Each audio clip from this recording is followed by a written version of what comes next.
Dem baş û xweş temaşevanên hêja hûn bi xêratin rêzê dersên me yên kurmancî. Mijara dersa me ya îroyîn jiyan di navê kêliyê ye. Ango dema niha ye. Em ê bi hev re li ser dema niha hûr bibin. Ka çi ji me re dibêje? Dema niha, dema ku bû yer, kar û tevger di dema ku em tê de ne û bi vegotinê re pêk tên wekî dema niha tê binavkirin. Di vê demê de du rawe hene. Yek dema niha ya din jî dema fire he. Her du dem jî wek hevin. Cudatiya di navbera her du deman de ji hevokê diyar dibe. An jî bi hin cûre hokerên wek carcaran, yekcaran tim, her tim, ji mêj ve û her wekî din dema fireh diyar dikin. Ji bo dema niha jî hokerên mîna niha û vayê diyar darin.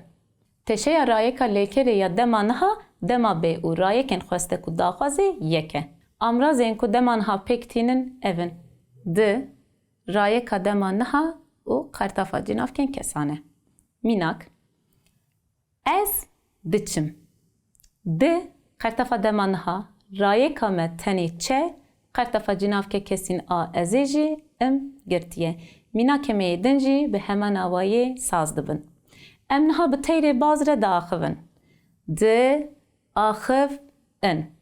Di serê baskên perporokên heftreng de ez azadiyê dibînim. Di bîn im. Zarok dema di malzarokê de avjeniyê dike, hîne zimanê xwe dibe. Dike û dibe. Ez pirtûka rêzimana kurmancî dikirim. Di kir im. Nîşe, dema lêkera me pêşqertafî be, qertafa me ya dema niha di dikeve navbera pêşqertafê û rayeka lêkerê. Mînak, diya min tendûrê da dide. Da pêşqertaf, di qertafa dema niha, de rayeka lêkerê, e qertafa cinavka kesîn. Xalê şêro pirtûka derawan vedike.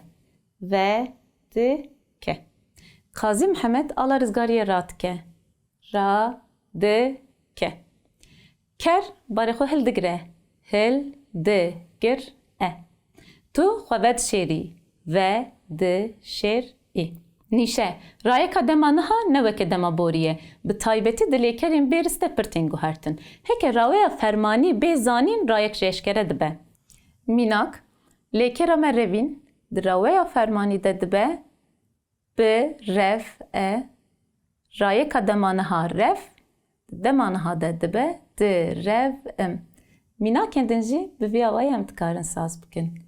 Kenîn, bi ken e, ken di ken im. Ketin, bi kev e, kev di kev im. Xwarin, bixwe, xwe dixwim. Kirin, bike, ke dikim. Neyniya dema niha. Di neyniya dema niha de qertafa neyniye naye. Ev qertaf di şûna qertafa dema niha duyê de tê bikaranîn û wateya neyiniyê li hevokê bar dike. Mînak, li kêleka kaniyan bîr nayên vedan. Dîrok her dem fêr dike lê em niha fêr nabin. Teyrên feqiyê teyran îro naaxivin. Em ji doza xwe venagerin. Nîşe, di neyiniya dema niha de ji bo lêkerên karîn û zanînê qertafa neyiniya dema niha dibe ni. Mînak, nikarim.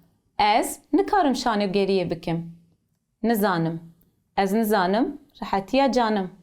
Biwêş. Dema fireh.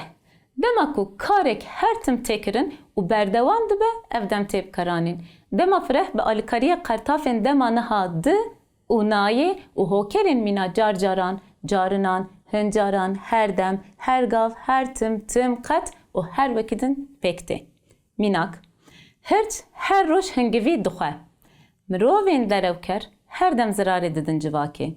Delîla her gav stranên zemmarî dilorîne. Bapîr û dapîrên me ji mêj ve bi Kurdî daxivin. Dê û bavên me her dem bi Kurdî daxivin. Keç û xortên me carcaran bi Kurdî daxivin. Zarokên me qet bi Kurdî naxivin. Ji bo neyiniya dema fireh em ê berê xwe bidin çarekek helbestvanê Kurd Baba Tahîrê Uryan. Her ew ku aşiqê ji can natirse, aşiq ji zencîr û zindan natirse. Dilê aşiq wekî gurê birçî ye ku ew ji heyheya şivan natirse. Belê temaşevanên hêja, em gaştin dawiya bernameya xwe ya îroyîn. Heta bernameyekî din bimînin di xêr û xweşiyê de. Dem dema niha ye. Dem dema xwe dî derketina zimanê xwe ye. Dem baş.